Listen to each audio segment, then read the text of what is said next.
আসসালামু আলাইকুম এবং আদাব। আমি অন্তিক, বর্তমানে আছি জাহাঙ্গীরনগর বিশ্ববিদ্যালয়ে আইন বিভাগে। খুব বেশি কথা না বাড়িয়ে আমি আমার মেইন টপিকে যেতে চাই। তো আজকের ভিডিওটি মূলত তাদের জন্য যারা বিশ্ববিদ্যালয় ভর্তি পরীক্ষায় বিভাগ পরিবর্তনে পরীক্ষা দিচ্ছে তাদের জন্য। তো প্রথমত আমি জানিয়ে দিই, যারা এখনও পর্যন্ত চিন্তায় আছে যে সেই বিভাগ পরিবর্তন করতে চায় কি না, তাদেরকে বলতে চাই তোমরা খুব দ্রুত তোমাদের সিদ্ধান্ত নিয়ে ফেলো। এক্ষেত্রে আমি বলবো যে তোমার যদি মাথায় একবার ইস্যু থাকে যে তোমার বিভাগ পরিবর্তন করা উচিত, তাহলে আমার মনে হয় তুমি বিভাগ পরিবর্তন করাটা তোমার জন্য ভালো হবে। কারণে মানুষ মূলত বিভাগ পরিবর্তন করে থাকে। প্রথমত অনেকের যদি মনে করে যে বেসিক দুর্বল ছিল, যদি সে সায়েন্সে থাকে বা কমার্সে থাকে, তার যদি মনে হয় যে সে তার ইন্টার লেভেলের যে পড়াশোনাগুলো সে ঠিকমতো করতে পারেনি, তার বেসিকে সমস্যা রয়েছে বা ঘাটতি রয়েছে, এক্ষেত্রে সে চাইলে বিভাগ পরিবর্তন করতে পারে। আর সায়েন্সের ক্ষেত্রেও সেম, যারা কেউ যদি মনে করে যে তার যে ইন্টার যে পড়াশোনাগুলো সে ঠিকমতো করতে পারেনি, বিভিন্ন সমস্যার কারণে, অনেকের পারিবারিক সমস্যা থাকে, অনেকে আবার বিভিন্ন কারণে পড়ালেখা থেকে একটু দূরে সরে যায়, তো তারা তারা খুব দ্রুত সিদ্ধান্ত নিয়ে ফেলো যে তুমি বিভাগ পরিবর্তন করতে চাও কি না। এই ক্ষেত্রে খুব সহজ করে বলতে গেলে, যারা সায়েন্স থেকে ইন্টারমিডিয়েট অর্থাৎ এইচএসসি পরীক্ষা দিয়েছো, তোমাদের যাদের মনে হচ্ছে যে তোমার বেসিকে ঘাটতি আছে, বেসিক অনেক দুর্বলতা আছে, বা তুমি ঠিকমতো পড়াশোনা করতে পারো না, তাহলে আমি বলবো যদি তোমার এরকম টার্গেট থাকে যে তোমার একটা পাবলিক বিশ্ববিদ্যালয়ে পড়তে হবে, অন্য কোথাও পড়ার মতো, যদি প্রাইভেটে হয় প্রাইভেটে পড়ার মতো তোমার স্কোপ নাই, বা ওই ফিনান্সিয়াল স্ট্যাবিলিটি নাই, বা পারিবারিক যে কোনো একটা প্রেশার আছে যে তোমার পাবলিকে ভর্তি হতে হবে, পাবলিকে পড়াশোনা করতে হবে, এক্ষেত্রে আমার মনে হয় তুমি খুব দ্রুত বিভাগ পরিবর্তনের সিদ্ধান্তটি নিয়ে ফেলো। কারণ বিভাগ পরিবর্তনের পড়াশোনাগুলো যে খুব বেশি সহজ আমি তা বলছি না। বিভাগ পরিবর্তনের পড়াশোনাগুলো কঠিন। কঠিন বলতে পড়াশোনা অনেক বেশি। তবে তুমি যদি 2 থেকে 3 মাস বা যে সময়টুকু আছে ওই সময়টুকু সুন্দর মতো কাজে লাগিয়ে যদি একটা ভালো প্রিপারেশন নাও, তাহলে আমার মনে হয় বিভাগ পরিবর্তনটা ক্র্যাক করা তোমার জন্য ইজি হবে। এইবার আসছি তাদের বিষয়ে যাদের আগ্রহ অন্য একটা বিষয় নিয়ে পড়বে। যেমন আমার ক্ষেত্রে আমি 9-10, তারপর যে এইচএসসি পরীক্ষা সায়েন্স দিয়ে দিয়েছিলাম। এরপর আমি পরীক্ষা দিয়েই সুন্দর মতো পরীক্ষা দেওয়ার পর দিনই আমি ফ্যামিলিকে জানিয়ে দিই যে আমি বিভাগ পরিবর্তনের জন্য প্রস্তুতি নিচ্ছি। তো শুরুতেই মা বাবা একটু বলেছিল আর কি, যে বিভাগ পরিবর্তন করার দরকার নেই, তুই সায়েন্সে থাক। বাট আমি তাদেরকে জানিয়ে দিই যে আমার আগ্রহ আসলে ল নিয়ে পড়ার, বা আমি চেয়েছিলাম ল হোক, বা যদি ল নাও আসে, ইন্টারন্যাশনাল রিলেশনস বা ইকোনমিক্স এমন একটা সাবজেক্ট আমার আসুক, যেটা নিয়ে আমার কলেজ লাইফে একটা ইন্টারেস্ট গ্রো করেছিল মেনলি ল এর প্রতি।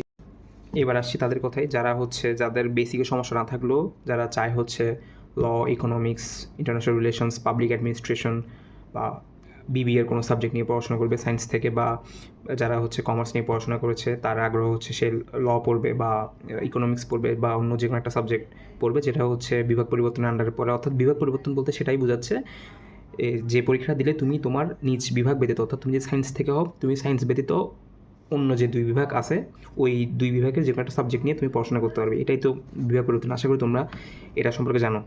তো যাদের আগ্রহ, তো তোমরা তো আগেই সিদ্ধান্ত নিয়ে ফেলেছো যে তুমি বিভাগ পরিবর্তন করবে, তো তোমার ক্ষেত্রে কিছু বলার নেই। তুমি আশা করি ওই অনুযায়ী নিজেকে প্রস্তুত করা শুরু করেছো। এবার আমি আমার মতো করে যদি কিছু বলতে চাই তোমাদেরকে, তাহলে প্রথমে বলবো যে একটা করে যদি শুরু করি, যে বাংলা, তোমার বাংলাটা কিন্তু খুব ইম্পর্ট্যান্ট। বাংলা মোটামুটি যেসব বিশ্ববিদ্যালয়ে, যদি ঢাবি হোক, রাবি হোক, জাবি, চবি, সবখানে মোটামুটি 100-তে একটা decent amount of number, 30 number, 35 নাম্বারের মতো বাংলা থাকে। এক্ষেত্রে বাংলার আবার 2টা সেগমেন্ট, একটা বাংলা প্রথম পত্র, বাংলা দ্বিতীয় পত্র। বাংলা প্রথম পত্র তোমার যে পাঠ্য বই, গদ্য, পদ্য আর যে নাটক, উপন্যাস যা আছে সবগুলো খুব ভালোভাবে পড়তে হবে, কোনো কিছু বাদ রাখা যাবে না। পারলে লাইন বাই লাইন তুমি দাগায় দাগে মুখস্থ করে ফেলবা।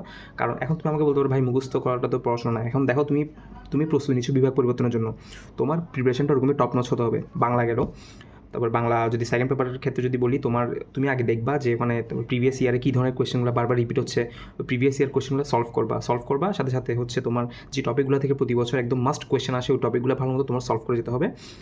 আর যদি জিকে নিয়ে কীভাবে পড়বা, এর আগে একটা কথা আমি তোমাদেরকে বলে নেই, বি আর ডি অনেকে জিনিসটাকে অনেক আন্ডার এস্টিমেট করে, যে অনেকে মনে করে অনেক ইজি বিভাগ পরিবর্তন করে ইজিলি চান্স পাওয়া যায়। বাট বিষয়টা আসলে তা নয়। আমি নিজেই এই এসএসসি এবং এইচএসসিতে GPA 5 পেয়ে আমি আগে প্রথমে তো বলেছি, আমার বেসিক নিয়ে কোনো ঘাটতি ছিল না।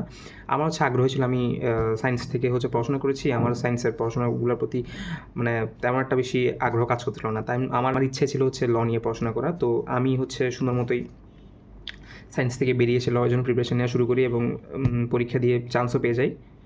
আমি এখন বর্তমানে জাহাঙ্গীরনগর বিশ্ববিদ্যালয়ে আইন বিভাগে পড়াশোনা করছি। আর পরীক্ষা দিয়ে চান্স পেয়ে যায়। আমি বর্তমানে জাহাঙ্গীরনগর বিশ্ববিদ্যালয় আইন বিভাগে পড়াশোনা করছি। তো আমি যেটা মূলত বলতে চাচ্ছিলাম যে তোমরা এই যে বি আর ডি ইউনিটের যে পরীক্ষাটা, এটা মনে করবো পরীক্ষাটা হচ্ছে একটা মিনি বিসিএস পরীক্ষার মতো। অর্থাৎ এখানে তোমার সিলেবাস আছে, বাট সিলেবাসের মানে কোনো শেষ নাই। তুমি যদি অন্য সাবজেক্টের সাথে কম্পেয়ার করো, আমি অন্য সাবজেক্টের এখানে আসলে তুলনা আনবো না, আমি জাস্ট তোমার মানে মেইন কথাটা বলে যাই। ধরো ইংলিশের মধ্যে কিন্তু তোমার কোনো তুমি সিলেবাস দিয়ে এটাকে বাউন্ড করে রাখতে পারবে না। তোমার হচ্ছে ইংলিশে একটা ভাস্ট একটা টপিক, ভাস্ট একটা সাবজেক্ট। ওখানে হচ্ছে তোমার হয়তো বা টপিকটা তুমি হয়তো বা বলতে পারো যে টপিকগুলো আসবে, বাট ওই টপিকের মধ্যে কী আসবে না আসবে তুমি নিজেও জানো না। তো এখানে আসলে পড়াশোনাটা হচ্ছে কোনটা বেসিক কেন্দ্রিক, বেসিকও অনেক বিশাল একটা রোল প্লে করে। যাদের হচ্ছে ইংলিশের বেসিক ভালো, তারা হচ্ছে বিআরডি ইউনিট অনেক ভালো একটা অ্যাডভান্টেজ পায়, যেটা হচ্ছে আমি পেয়েছিলাম। তারপর যদি আসি আমি জিকেতে হচ্ছে তুমি একটা বই কিনবা, যে কোনো একটা বই। মনে করো তোমার প্রথমত অনেকভাবে পড়াশোনা করা যায়। বেসিকটা বলি তোমাকে, তুমি একটা বই কিনবা, জুবাইস জিকে হোক বা যে কোনো একটা জিকে বই কিনো, যেটা হচ্ছে সবাই কিনে বা বাজারে সবচেয়ে বেশি প্রচলিত বলছি হচ্ছে তুমি জিকে বই কী পড়বা, ওটা আসলে খুব একটা বড় ফ্যাক্টর না। তো জিকে বই তুমি কিনবা। তো জিকে বই পড়ার স্ট্র্যাটেজি হচ্ছে তোমার লাইন বাই লাইন পড়ার দরকার নাই। লাইন বাই লাইন হচ্ছে তুমি যদি পড়াশোনা শুরু করো, তুমি দেখবা হচ্ছে অনেক ইনফরমেশন, অনেক কিছু, এগুলো তো মনে থাকতেছে না, কিছুই হচ্ছে না। তো তুমি হচ্ছে প্রথমত ওই প্রত্যেকটা টপিকের যে প্রিভিয়াস ইয়ারের কোয়েশ্চেনগুলো যেগুলো ছিল, ওগুলো হচ্ছে সলভ করে যাবা। এক্ষেত্রে আমি রেকমেন্ড করবো যে জিকে বইটাতে হচ্ছে প্রিভিয়াস ইয়ারের কোয়েশ্চেনগুলো বেশি প্র্যাকটিস করতে দিয়েছে, সেগুলো ভালো করে পড়বা। এক্ষেত্রে ফর এক্সাম্পল আমি MP3 যখন কিনেছিলাম, তখন MP3-তে মোটামুটি প্রত্যেক টপিক ওয়াইজ অনেক বেশি ইনফরমেশন ছিল। ওই ইনফরমেশনগুলো আমি বারবার পড়তাম আর কি, মানে প্রিভিয়াস ইয়ারের যে কোয়েশ্চেনগুলো আর কি, ওই বারবার করার কারণে আমার একটা ভালো আইডিয়া হয় যে অ্যাকচুয়ালি কোয়েশ্চেনটা কোন অ্যাঙ্গেল থেকে কীভাবে আসছে। পুরো লাইন বাই লাইন আসলে একটা জিকে বই লাইন বাই লাইন মনে রাখা কখনোই সম্ভব না। এভাবে পড়বা। আমি বিস্তারিত এই জিনিসগুলো নিয়ে পরে আবার একটা ভিডিও করব, যে সাবজেক্ট ওয়াইজ কীভাবে পড়াশোনা করতে হবে। আর প্রথম আমাদের তো মেইন 3টা টপিক হচ্ছে বাংলা, ইংলিশ, জিকে।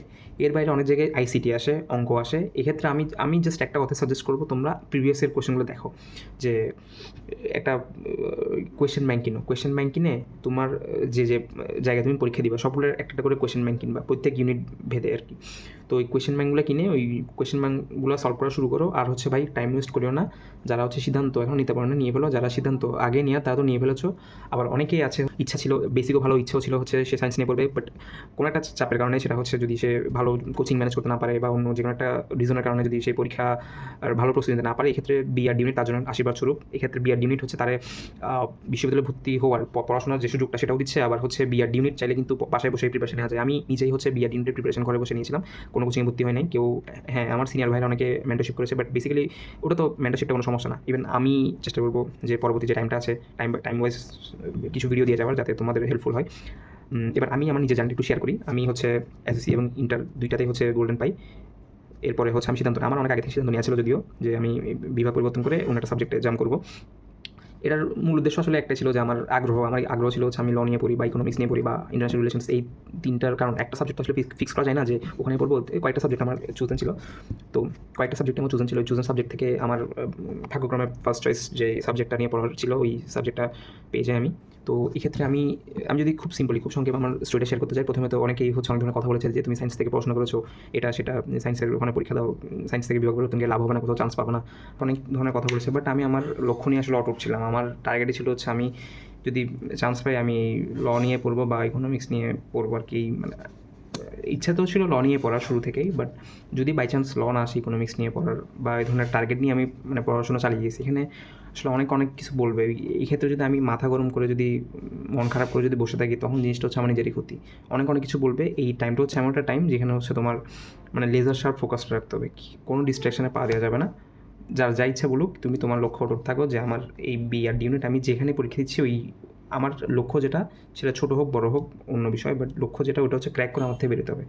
আর হচ্ছে লক্ষ্য একটু বড়োই রাখা উচিত, যেহেতু আমরা এই ধরনের ইউনিটে পরীক্ষা দিচ্ছি। এখানে বেশিরভাগ ক্ষেত্রে যদি পজিশনটা একটু পড়ে থাকে, পছন্দের সাবজেক্টগুলো পাওয়ার চান্সটা একটু বেশি আর কি। এটা একটু মাথায় রাখা উচিত। কোনোভাবে যে সামহাউ চান্স পাইলে হবে, ওই চিন্তাটা না রেখে একটা টপ 100, টপ 500, টপ 300 এরকম একটা টার্গেট নিয়ে আগাইলে আমার মনে হয় একটা অ্যাডভান্টেজ পাওয়া যায়। এক্ষেত্রে পড়াশোনার স্পিডটাও থাকে। আর হচ্ছে মোটিভেশন দেওয়ার কিছু নেই। আমি আলাদা করে এসব বিষয় নিয়ে আরও অনেক লং একটা ভিডিও বানাবো। জাস্ট আমি বেসিক কথাগুলো বলার জন্য আসছি। আর যদি সবার যদি মনে হয় যে গাইডেন্স দরকার, অবশ্যই গাইডেন্স দিব। সবার শেষে শুধুমাত্র একটা কথাই বলতে চাই, অনার্স লাইফটা কিন্তু 4 বছরের, 1 বছর বা 2 বছরের নয়। এরপর মাস্টার্স থাকে, মাস্টার্স সহ হিসাব করলে আমি যদি 5 বছর ধরি, 5 বছর কিন্তু নেহাত একটা কম সময় নয়। এক্ষেত্রে সাবজেক্ট তো অবশ্যই ম্যাটার করে। একটা ভালো সাবজেক্ট অবশ্যই নিজেকে সবসময় এনকারেজ করে, মোটিভেটেড থাকতে হেল্প করে। বাট আমি বিশ্বাস করি সাবজেক্ট ভালো আর খারাপ হয় না, ছোটো আর বড় হয় না। মানে পড়াশোনার মতো পড়াশোনা করলে সব সাবজেক্ট থেকে ভালো কিছু করা সম্ভব, এটা আমার বিশ্বাস। এরপরও যেটা বলতে চাই সেটা হচ্ছে আসলে 4 বছর বা 5 বছর যে সাবজেক্ট নিয়ে আমি পড়াশোনা করবো, ওই সাবজেক্টের প্রতি যদি আমার আগ্রহ না থাকে, তাহলে দিন শেষে আসলে পড়াশোনার যে অর্থটাই, অ্যাটলিস্ট অনার্স লাইফটা আমার মনে হয় ব্যর্থ হয়ে যায়। কারণ আমি আমার আশেপাশে অনেকেই দেখেছি যে তারা হয়তো বা যে সাবজেক্ট নিয়ে পড়াশোনা করতে চেয়েছিল পড়াশোনা করতে পারেনি, বা অন্য একটা সাবজেক্ট এসেছে, বা পরিবারের চাপে সে তার চেয়ে একটা মানে তথাকথিত একটা ভালো সাবজেক্টে ভর্তি হয়েছে, বাট ভর্তি হওয়ার পর সে কোনোভাবে খাপ খাওয়াইতে পারে না, বা ওই সাবজেক্টের মধ্যে যে বিউটি, যে পড়াশোনার যে মেইন যে আগ্রহটা সে হারিয়ে ফেলেছে। তো এই ক্ষেত্রে আমি বারবার রেকমেন্ড করি নিজের আগ্রহটাকে প্রাধান্য দেওয়া। যে সাবজেক্ট নিয়ে তোমার আগানোর আগ্রহ, তোমার পড়াশোনা করার আগ্রহ, তোমার মনে হয় যে সাবজেক্ট থেকে পড়ে একটা বেটার কিছু করা সম্ভব, ওই সাবজেক্ট নিয়ে তুমি আগাও। কারো কথা শোনার দরকার নেই, অনেক কিছু বলবে, এটা 4-5 বছর পরে একটা যখন তুমি ভালো জায়গায় গিয়ে স্ট্যান্ড করবা, মানুষ সেটা ভুলে যাবে। সো এইটুকুই। পরবর্তীতে আমি অনেক কিছু নিয়ে তোমাদের সামনে হাজির হবো। আপাতত তোমরা পড়াশোনা করতে থাকো, আর যদি কোনো সমস্যা হয় আমাকে জানাবে, আমি আছি।